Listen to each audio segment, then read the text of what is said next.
Tes.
Cek cek cek.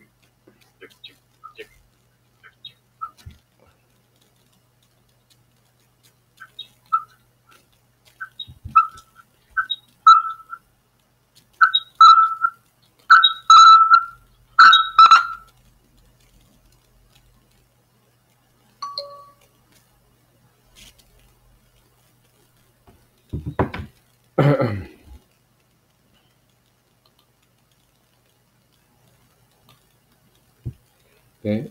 jadi yang kedua itu ada matrik internasional transport impedance atau jadi lihat dari jarak, waktu dan ataupun biaya.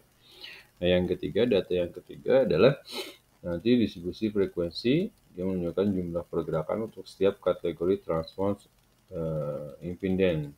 Ya. Jadi dari kebutuhan data untuk menghitung distribusi perjalanan. Untuk model distribusi perjalanan ada 3. Yang pertama nanti data pola pergerakan, yang kedua matrik internasional transport impedance atau disingkat dengan MAT gitu ya. Kemudian distribusi yang ketiga adalah distribusi frekuensi menunjukkan jumlah pergerakan untuk setiap kategori transport impedance gitu ya. Ya. Kemudian untuk data distribusi perjalanan itu ada beberapa survei ya. Yang pertama nanti home interview ya, namanya home interview survey dan survei lalu lintas lainnya ya. Kemudian data traffic counting ya, nanti dari hasil interview tersebut dan dari hasil traffic counting tersebut dia akan menghasilkan namanya pola lalu lintas atau Bézier ya, antara zona dengan zona dalam daerah studi, di mana survei-survei ini juga akan memberikan jumlah pergerakan interzona dan interzona juga. Ya. Jadi yang pertama adalah interview survei. Ya, untuk mengetahui distribusi perjalanan, kita misalkan di daerah desa, contohnya misalkan desa mana, misalkan ini, kemudian tata guna lahan apa mana. Nah, dari situ kita akan melakukan survei interview. Jadi kita datang ke rumah masing-masing, ke rumah-rumah, kita menanyakan pola perjalanan mereka, ya. Dari A ke B, dari pagi sampai sore, gitu ya, mereka kemana saja, gitu ya. Nah, itu untuk interview survei. Yang kedua nanti adalah distribusi perjalanan. Ya, nanti kita mendapat pergerakan dari zona A, misalnya desa kita, ke mana saja mereka pergerakan. Oh, pergerakan akan distribusi ke Kadima sekian gitu ya. Yang kedua, yang ini sekian ribu perjalanan. Ini sekitar berapa ratus perjalanan. Ya, itu yang kedua. Itu dari traffic counting survey dan kemudian interview survey. Nah, yang kedua, jumlah pergerakan interzona tersebut dapat dijadikan data untuk menggambarkan pola sebaran perjalanan yang terjadi. Ya, sudah dapat nih data hasil interview, kemudian hasil data traffic counting atau survei tadi, atau pola perjalanan atau distribusi perjalanan ini nanti dimodelkan. Nanti kelihatan tuh ya, bisa dimodelkan, nanti kelihatan dari A ke B berapa ratus pergerakan, dari B ke C berapa ratus kendaraan. Nah, untuk memudahkan pola model persebaran perjalanan yang terjadi, dia kemudian nanti menggunakan jumlah arus pergerakan, gitu ya. Jumlah arus pergerakan itu dimasukkan dalam matrik pergerakan, ya, atau matrik asal tujuan atau MAT atau OD matrik. Nah, tapi kita lebih sering menyebutnya MAT atau matrik asal tujuan, gitu ya.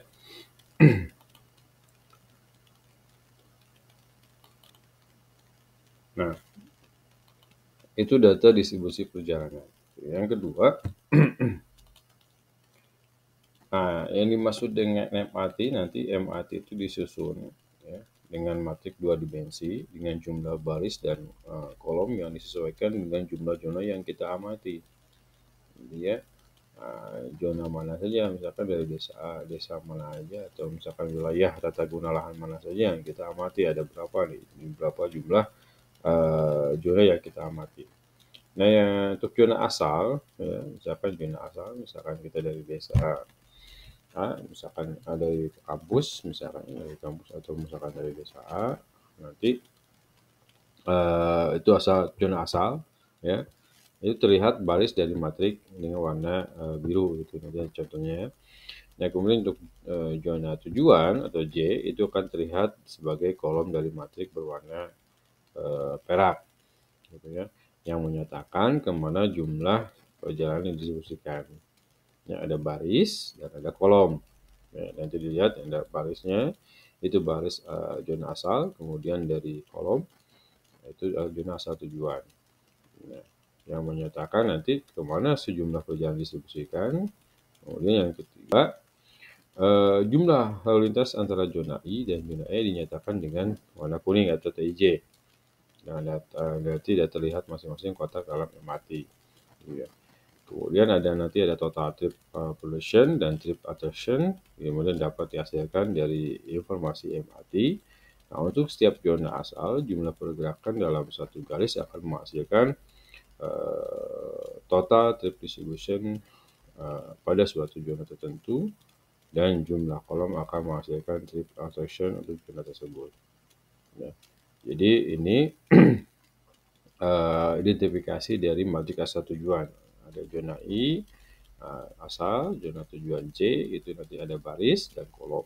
Jadi perlu diingat. Kemudian nanti hasil ada jumlah distribusi perjalanan diwarnakan dengan warna kuning tiap-tiap zona. Gitu. Nah, ini yang dimaksud dengan matrik asal tujuan. Ya, yang saya sebutkan. Kalau yang tadi berwarna biru ini zona 1, 2 sampai seterusnya, kemudian total dari perjalanan. Ini biasanya untuk asal untuk dari yang warna kuning itu ada jumlahnya, jumlah untuk yang biru itu baris dari zona asal, kemudian dari tujuan dia berbentuk perak. Jadi ini asal tujuan, ini asal, ini dari mana, kemudian tujuannya kemana. Itu ini total dari perjalanan, ya, total dari perjalanan. Nah, untuk warna kuning ini adalah tadi dikatakan sebagai jumlah lalu lintas antara zona I dan zona J. Itu dinyatakan dengan TIJ yang terlihat masing-masing dalam kotak MRT. Nah, data-data ini, data yang kuning ini, itu didapat dari tadi yang pertama dari home interview, survei home interview. Yang kedua dari dari traffic counting, gitu ya. Nah, dari survei interview dan traffic counting dapatkan nanti dimasukkan data-data tersebut dimasukkan dalam matrik asal tujuan atau MRT. Ya. Nah, data ini ya, misalnya zona ini dari asal zona 1 ke zona 1 lagi, itu ada berapa pola perjalanan. Misalkan dalam satu zona itu dia melakukan pergerakan, ya, pergerakan dari tadi di dalam zona.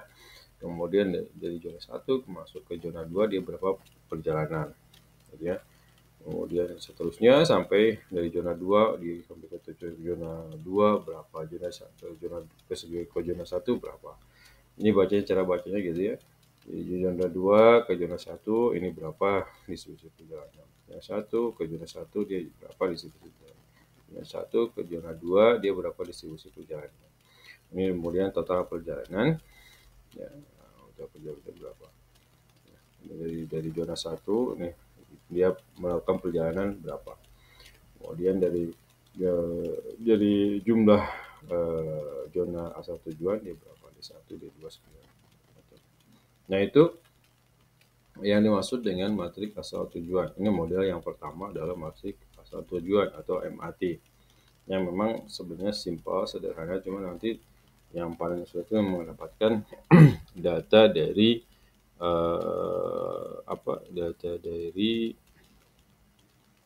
server home interview, yang itu yang paling lama itu home interview, sama survei traffic counting atau distribusi perjalanannya, volume lalu lintasnya, itu yang paling agak sulit, gitu ya. Nah, untuk sel matrik asal tujuan ini nanti diberisi berapa jumlah arus lintas, ya, jumlah arus lintas. Itu nanti berupa ada kendaraan, ada penumpang dan barang.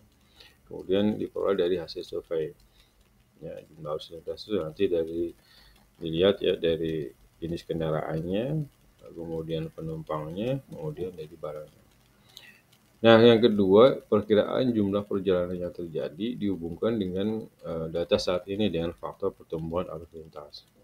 Ya. Jadi nanti ada perkiraan jumlah perjalanan yang akan terjadi. Ya. Itu nanti berhubungan dengan namanya tata guna lahan. Ya. Jadi jumlah perjalanan, ya, berdasarkan nanti pertumbuhan. Ya, kita bisa memperkirakan berapa besar pertumbuhan perjalanan untuk di daerah zona A ke zona B.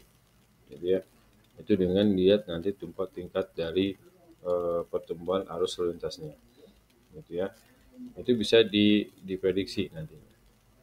Yang ketiga, terdapat beberapa metode matematis, ya. Nanti ada beberapa metode matematis untuk mendapatkan MAT yang akan datang, gitu ya.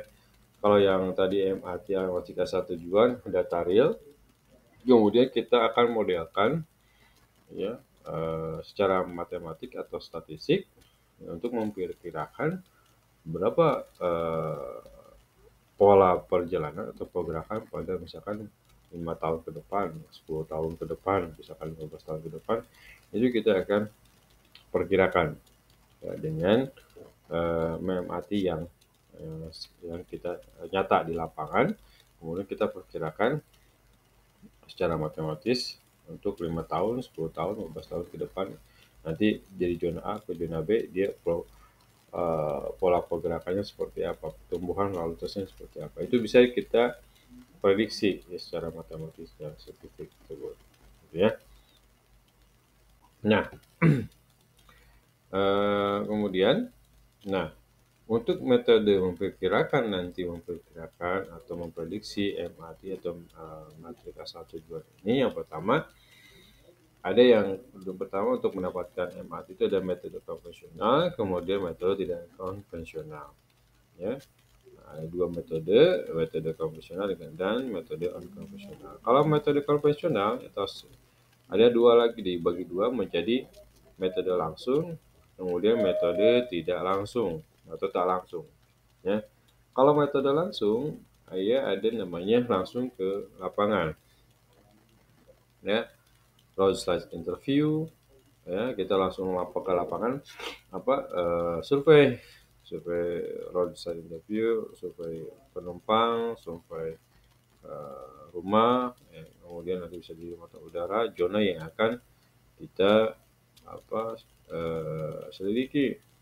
Jadi ya, ini yang akan dapat data-data ini ya harus kita dapatkan. Itu metode langsung ke lapangan, ya. Nah, nanti kemudian yang kedua ada metode tak langsung, ya. Biasanya dengan metode analog, ya. Ada jadi dikatakan dengan statistik, bisa dengan seragam, average, Flutter, Detroit, ada Furnace, gitu ya. Ini metode tak langsung dengan matematis konvensional. Ada yang metode tidak konvensional. Biasanya metode berdasarkan arus lalu lintas.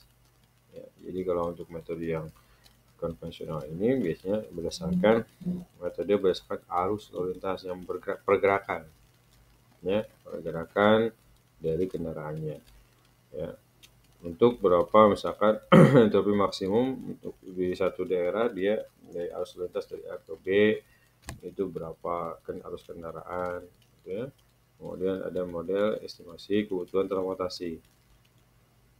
Ya, nanti bisa dilihat dari kebutuhan transportasinya. Ya, gitu ya. Ini metode langsung. Jadi kalau ini berdasarkan arus lalu lintas untuk mendapatkan pola distribusi perjalanan. Ya, moneta langsung itu ada beberapa statistik, ya, ada model probability, model gravity, opportunity. Dan nanti ini yang kita akan bahas di metode langsung dan metode tak langsung atau konvensional, gitu ya. Nah, itu bisa lihat nanti kalian bisa baca tentang metode MAT ini di buku Tamim, ya, Oswald Tamim tahun 2000. Ya, lumayan tuh, bukunya agak tebal, cukup tebal, ya, sangat tebal, gitu ya. Itu ada MAT atau memperkirakan ini dengan metode langsung atau metode tak langsung. Nah, untuk matrik task force impedance, ya, Informasi yang perlu disediakan untuk pemulihan distribusi perjalanan ini adalah matrik yang menunjukkan informasi mengenai atlas separation untuk masing-masing zona. Nanti adalah pemisahan, ya, ada pemisahan separation untuk masing-masing zona. Informasi pemisahannya, itu bisa dalam satuan jarak, waktu ataupun biaya. Ya.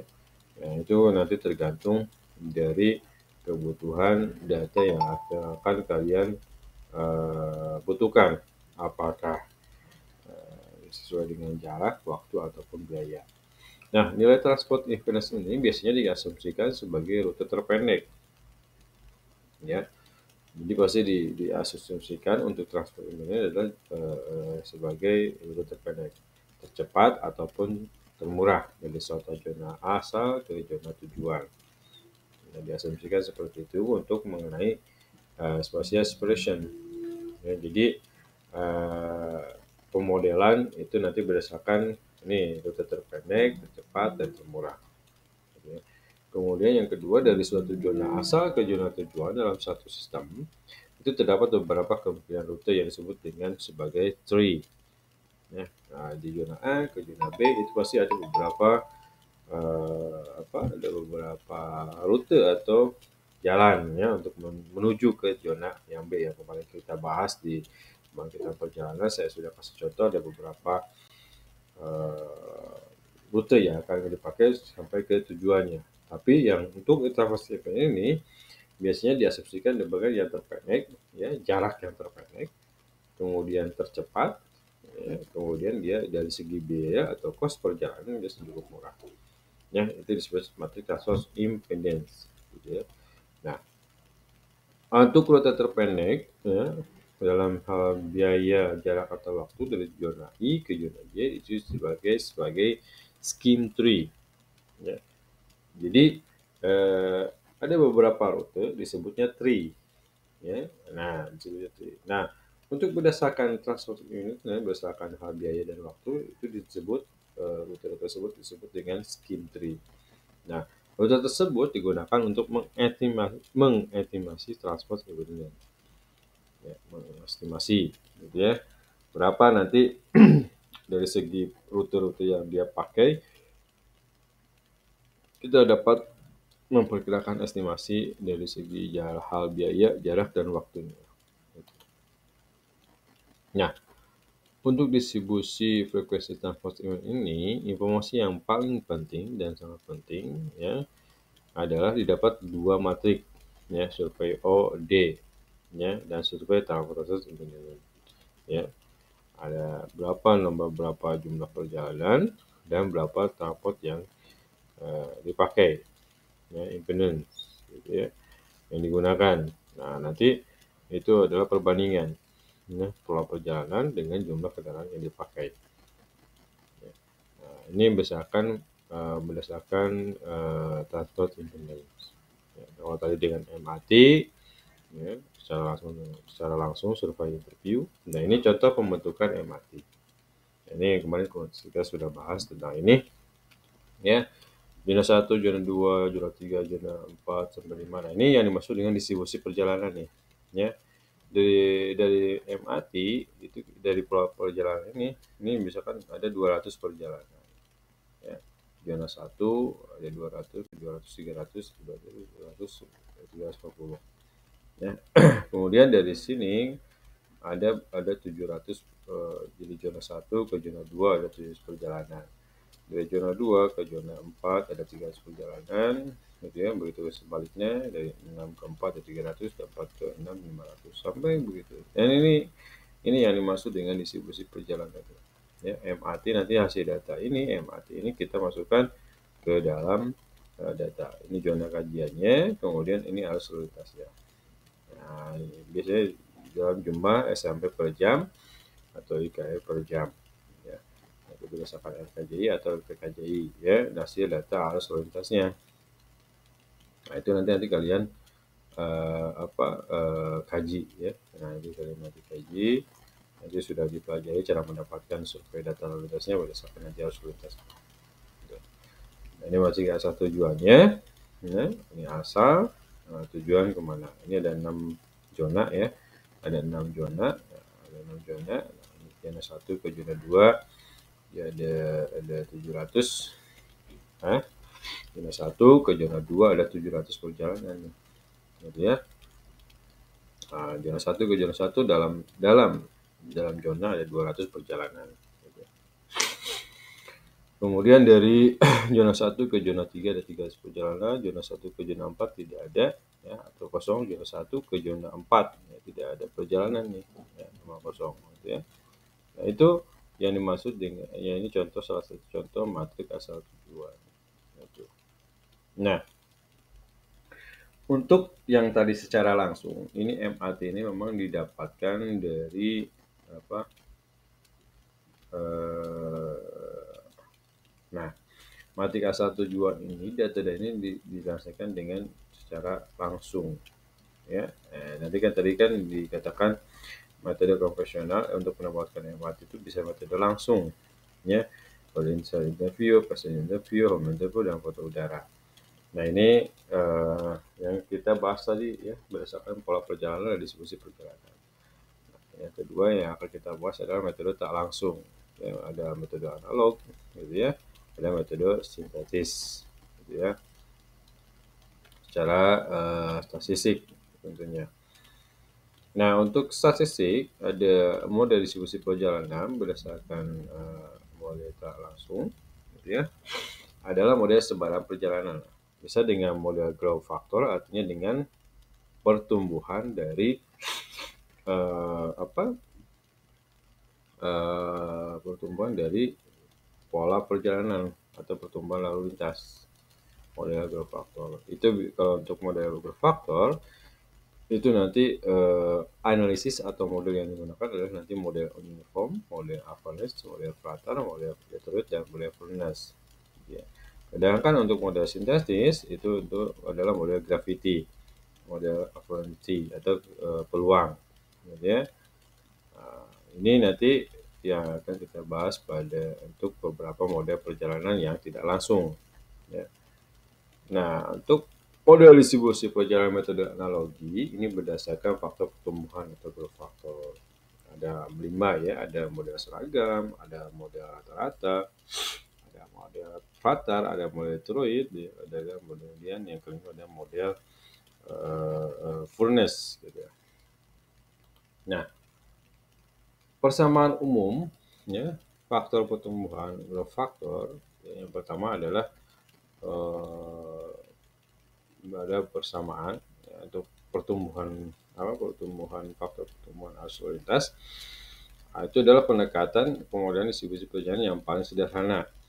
Ya, jadi dengan persamaan umum TIJ sama dengan KIJ dikali E, di mana TIJ itu adalah perjalanan yang akan datang dari I ke J, ya dari zona asal ke zona tujuan. Kemudian KIJ adalah perjalanan pada base year dari I ke J. Ya, base year itu adalah tahun yang akan kita prediksi, misalkan 5 tahun ke depan, 10 tahun ke depan. Kemudian E adalah faktor pertumbuhan. Nah, nanti kelihatan faktor pertumbuhan arus lintasnya berapa persen, 3%, 2%, 5% gitu ya. Tiap tahunnya itu dia pertumbuhannya 1% kan, 2%, 3%. Nah, itu adalah nanti persamaan umum ya untuk pertumbuhan growth factor ini. Gitu. Nah, untuk model seragam atau uniform, ya, ini rumus persamaannya adalah TIJ sama dengan KIJ kali E. Nah, bersama di mana E untuk mendapatkan growth factor adalah T dibagi Q. Ya, perjalanan yang akan datang dibagi jumlah perjalanan pada base year. Jadi jumlah perjalanan pada tahun yang akan datang. Dengan asumsi bahwa pertumbuhan lalu lintas dianggap sama untuk seluruh daerah. Ya, jadi ini untuk model seragam itu, jadi kan ada beberapa zona, misalnya yang tadi contoh untuk MRT itu ada 6 zona. Nah, tiap 6 zona tersebut itu kita anggap sama tingkat pertumbuhan dari arus lalu lintasnya. Ya, nanti untuk model seragam. Jadi yang ke 6 zona tersebut itu kita anggap sama. Dari tingkat pertumbuhannya, misalkan satu zona ini 5%, semua 5%. tingkat pertumbuhan. Diasumsikan seperti itu untuk model seragam atau uniform. Gitu ya. Yang kedua,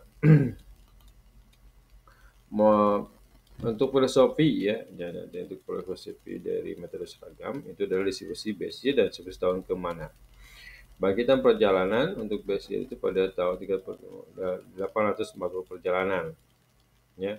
Kemudian tingkat pertumbuhan 2% pada tahun ke berapa, gitu ya. 2% tiap zona itu 2% peningkatannya. Untuk TIJ, perjalanan TI ke IJ, asal tujuan I ke J atau 5 perjalanan, TI ke perjalanan. Kemudian distribusinya untuk bangkitan perjalanan totalnya adalah 1.680 perjalanan. Ya. Jadi untuk tahun ke depan bisa lebih dari 1.000 perjalanan atau 680 perjalanan. Ya, pertumbuhannya. Itu tiap tahun itu ada peningkatan 2%. Dari segi pola perjalanannya. Ini proses model rumus. Yang kedua, ada model rata-rata atau average. Ya, rumus persamaannya adalah TIJ sama dengan KIJ kali I ditambah EJ bagi 2. Di mana TIJ adalah perjalanan yang akan datang dari I ke J, kemudian KIJ itu adalah perjalanan dari base year, ya, dari I ke J. Kemudian EI sama dengan TI dibagi TI dan EJ sama dengan TJ dibagi TI. TJ. Jika model ini digunakan atau total future frame akan dihasilkan tidak sama seperti yang dihasilkan dari tahapan pembagian perjalanan, yaitu TI sama dengan TI per G. Gitu ya. Nah, untuk model rata-rata. Ya, jadi kalau untuk perjalanan yang model ini semua adalah total trip. Ya, semua total perjalanan, ya, tidak akan sama. Itu total perjalanan tidak akan sama dengan yang dihasilkan dari bangkitan perjalanan untuk model rata-rata atau average. Ya. Untuk filosofinya nanti dari tingkat bangkitan perjalanan atau pertumbuhan untuk tahun ke N, zona asal I itu 2%, kemudian yang zona E misalkan 3%, yang zona K 1,8%. Ya. Nah, mungkin dari tingkat pertumbuhan itu berbeda-beda. Kalau tadi seragam semua sama ratakan 2% untuk tingkat pertumbuhannya, ya. Maka nanti dari perjalanan dari IJ ke J 500 perjalanan, TI ke 340 perjalanan per tahunnya misalkan. Ya. Nah, untuk bangkitan maka dirumuskan dulu untuk asalnya itu dengan rumus EIJ, artinya 2 ditambah 3 dibagi 2. Kemudian IK untuk tujuan itu di 2% ditambah 1,6% dibagi 2. Yang dirata-ratakan dari segi pertumbuhan dari zona tujuan. Ini juga sama 2 plus 3. 3 itu adalah tahun keberapa kita akan mendapatkan di yang akan kita prediksi.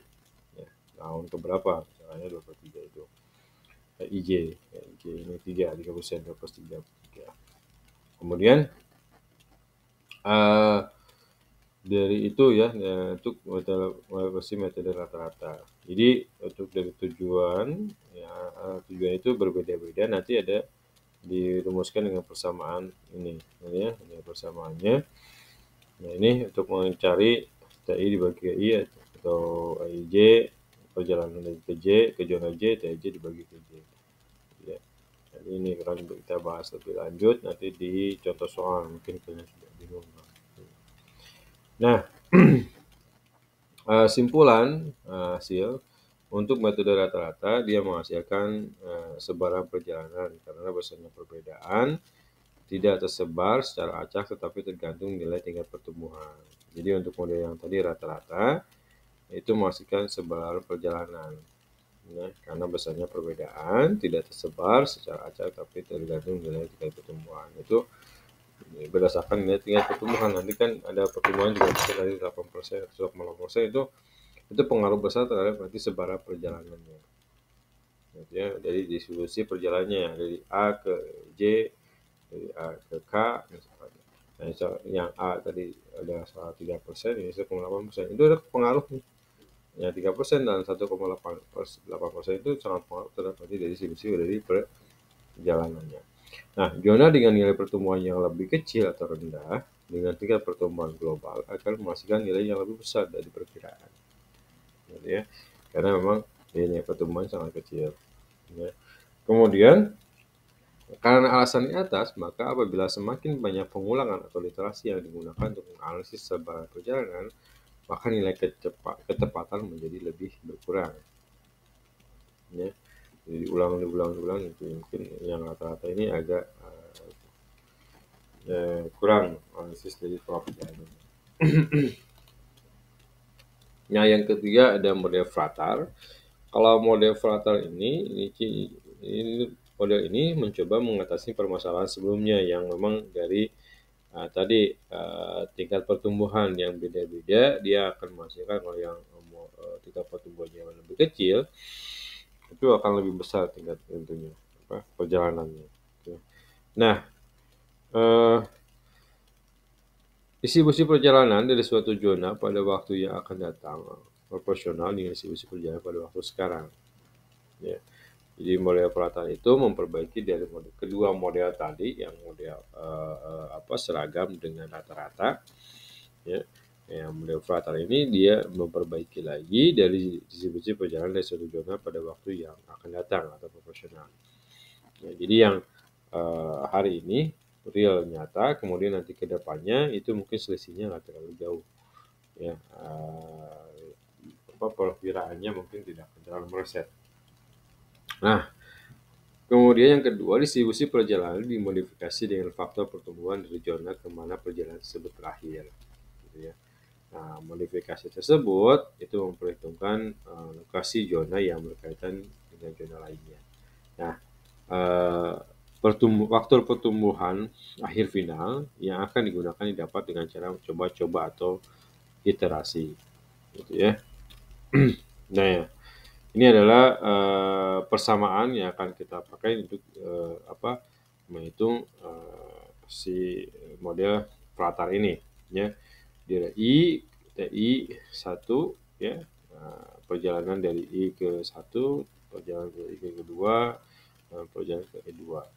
Ya, di mana TID sama dengan TID dikali EI, ya, TID untuk mencari faktanya TID kecil, ya, TID dikali EI, ya, dikali berapa distribusi perjalanan dikali ED, ya, E1 dikali LI, ya, ditambah LD dibagi 2, di mana LI itu kita dapatkan dengan rumus ini, jumlah pola perjalanan dikali tahun, ya, ini jumlah tahun yang akan ke depannya dikali IK, ya, ini juga sama LD kita cari dulu, ya, jumlah pola pertumbuhannya.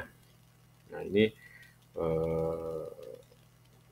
persamaan yang akan kita pakai untuk mengetahui dari model Fratar ini. Ya, mungkin minggu depan kita akan kasih contoh cara menghitung dari beberapa model yang akan kita bahas hari ini, ya. Nah, ini contoh analisisnya. Memang lebih enak pakai Excel gitu ya, lebih enak dan kita masukkan asal tujuan, kemudian dari total perjalanan, total 1000, total YAD-nya berapa, kemudian kenaikan, ini kenaikan dari tingkat pertumbuhannya, jumlah asal dia tingkat tumbuhnya berapa, 1%, 1%, 2,5 sampai 3. Kemudian tujuan dia kenaikannya 1, 3, 2 sampai 2,7.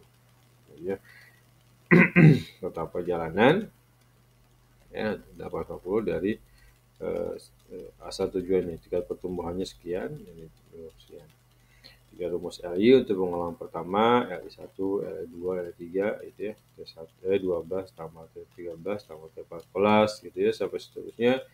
Nanti dapatkanlah hasil dari di akhir untuk pola distribusi perjalanannya. Nanti kita coba ya, nanti ke depan insya Allah kita coba-coba untuk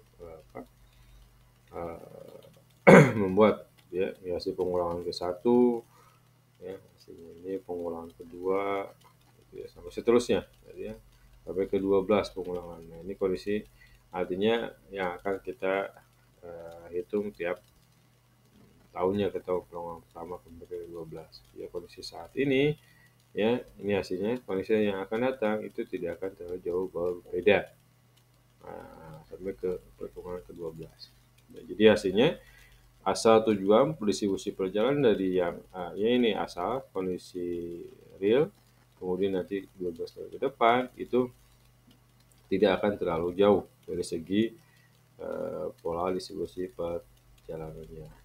Ya, pengulangan. Ini dari segi model fratal, gitu ya. Nah, mungkin nanti kita akan coba ya untuk orientasi fratal atau ini tiap satu kita kasih contoh. Nah, kemudian yang keempat ada model Detroit. Nah, model Detroit ini dikembangkan bersamaan dengan pelaksanaan pekerjaan Detroit Metropolitan Area Traffic Study. Dalam usahanya mempersingkat waktu operasi komputer dan mengkoreksi metode sebelumnya. Nah, persamaan umumnya adalah TID sama dengan TID ya dikali EI dikali ED dibagi E. Ya.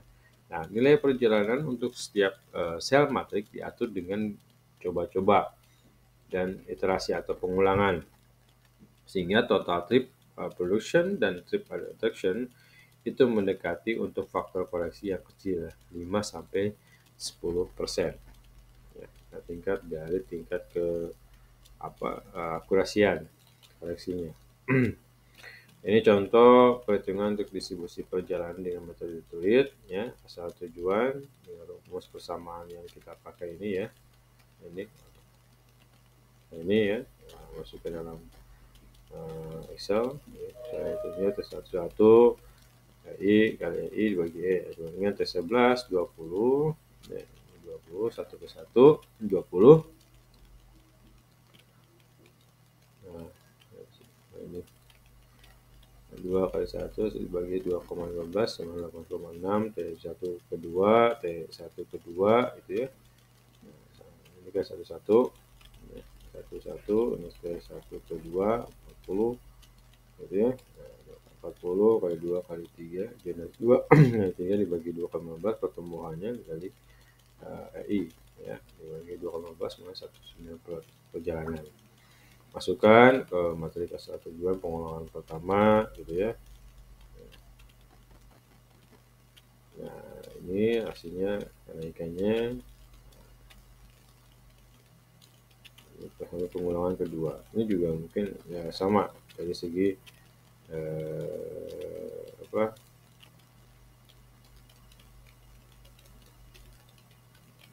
nah ini ya nah, sampai ke pengulangan 10 itu nggak terlalu jauh beda nih nanti metode Fratar tadi gitu ya dari si Detroit ini ya.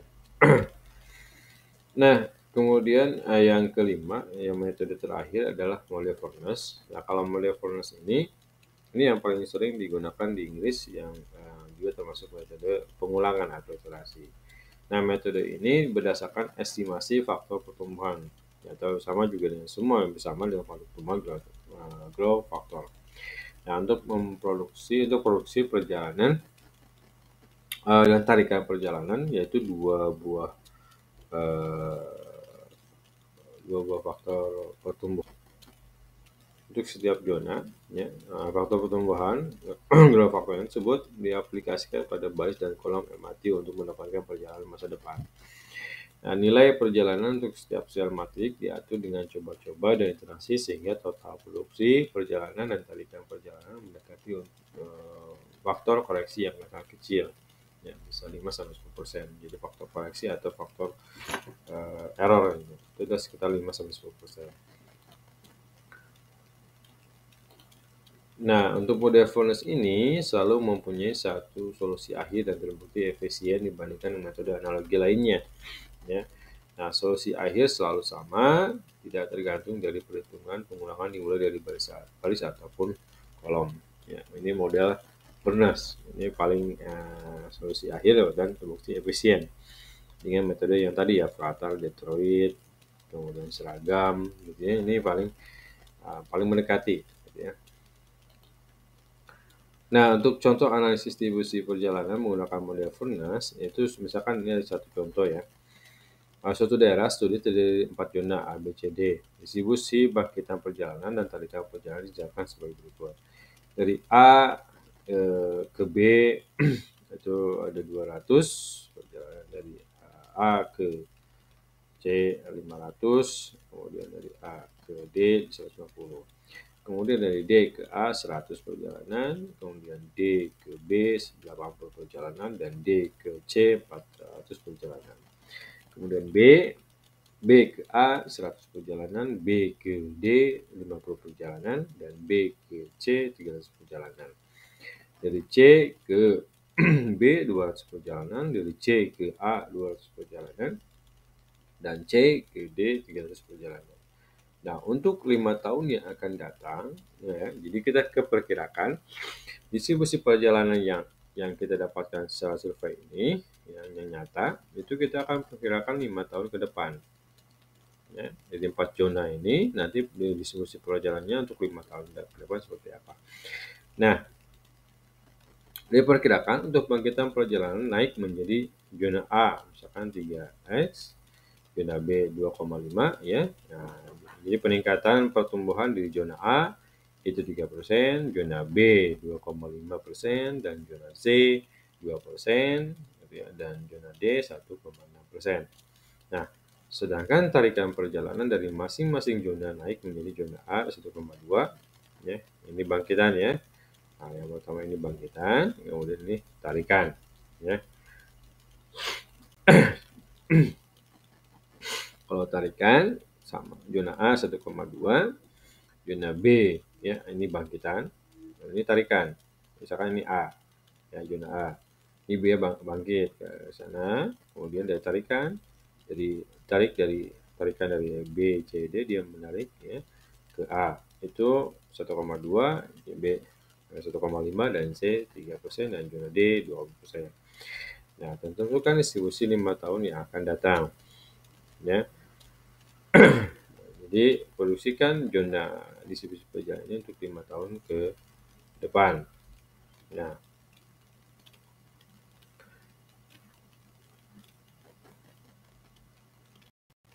kita masukkan dalam matrik distribusi asal tujuan atau MAT. Ya, ini adalah distribusi perjalanan pada saat ini atau melalui lapangan. Ya. A ke B 200, A ke C 500, dan A ke D 110. Kemudian B ke A 100, B ke B tidak ada karena di wilayah zona itu kita tidak hitung. Kemudian B ke C 300, dan B ke D 50. Kemudian C ke A 200, C ke B 200, dan C ke D 200, 300. Kemudian D ke A 100, D ke B 80, dan D ke C 400.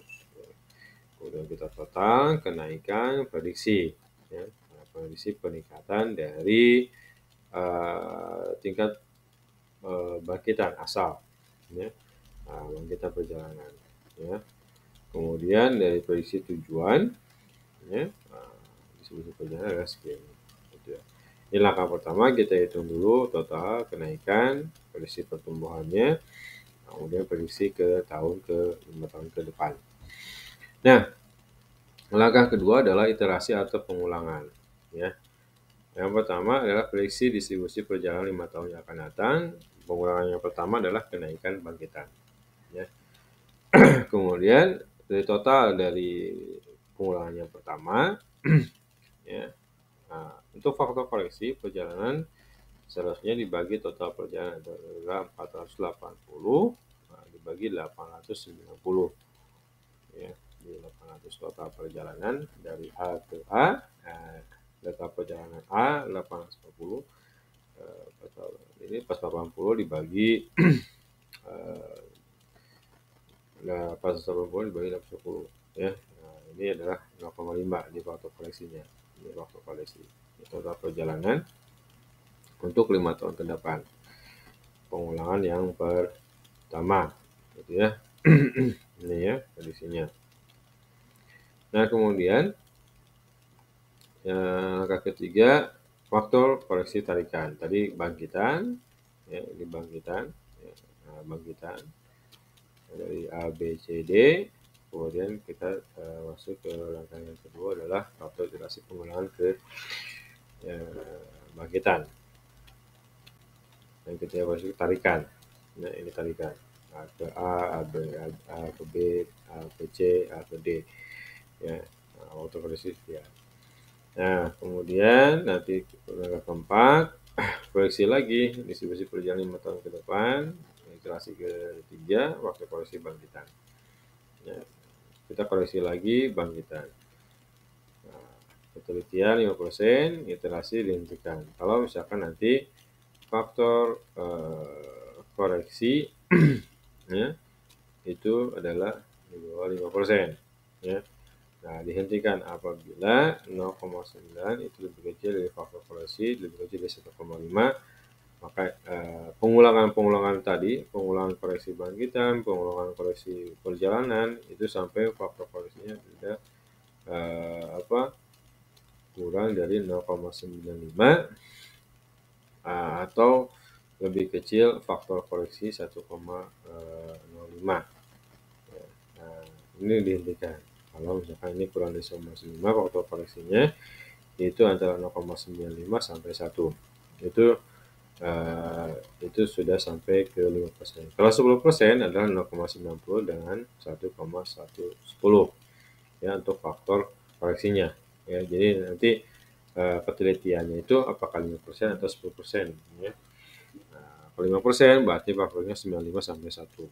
Ya, ini faktor koreksinya. Ya, ini cukup mudah sebenarnya jadi segi fondasi ini.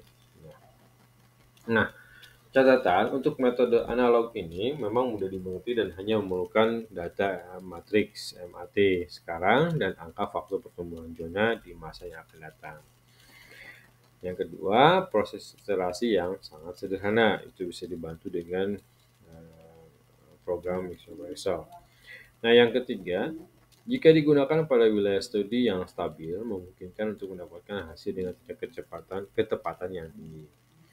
Yang keempat, metode analog memerlukan data MAT yang lengkap, ya, memang cukup mahal, ya, dari segi nanti ada survei dulu MIT.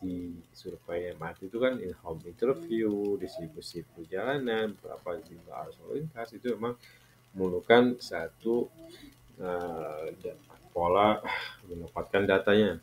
Memang dari segi pengolahan mungkin agak mudah, tapi dari segi mendapatkan datanya itu yang memang agak sulit, mahal juga, gitu, membutuhkan waktu yang lama.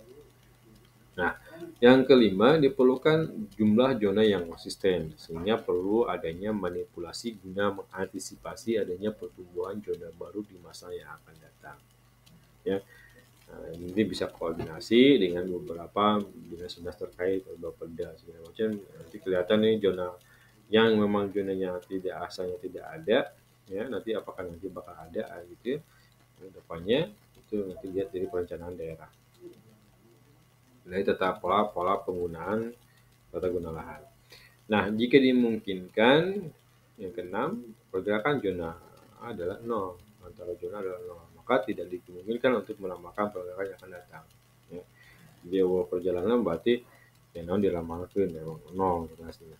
Yang ketujuh, pergerakan interzona tidak dapat detail karena dapat meningkatkan galat dan membutuhkan juga pengulangan yang semakin banyak. Ya, jadi kalau mau secara detail, ya pengulangan atau iterasinya cukup, penghitungnya cukup sampai secara detail. Ini sampai ke beberapa pengulangan kita mendapatkan hasil yang lebih akurat, gitu ya. Nah, itu catatan untuk metode beberapa dari segi metode analog, gitu ya.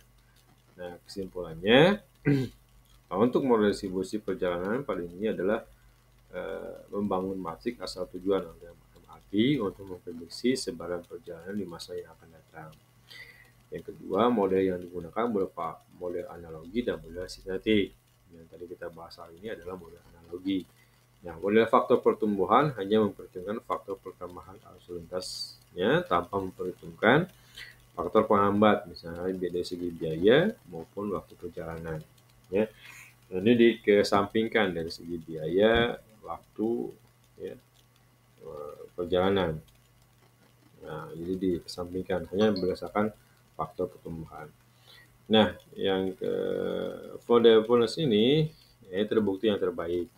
Ya, jadi dari 5 model tadi ya, ada model seragam, model rata-rata, model Detroit, kemudian model Flutter, yang kelima dari yang terakhir adalah model Furnace.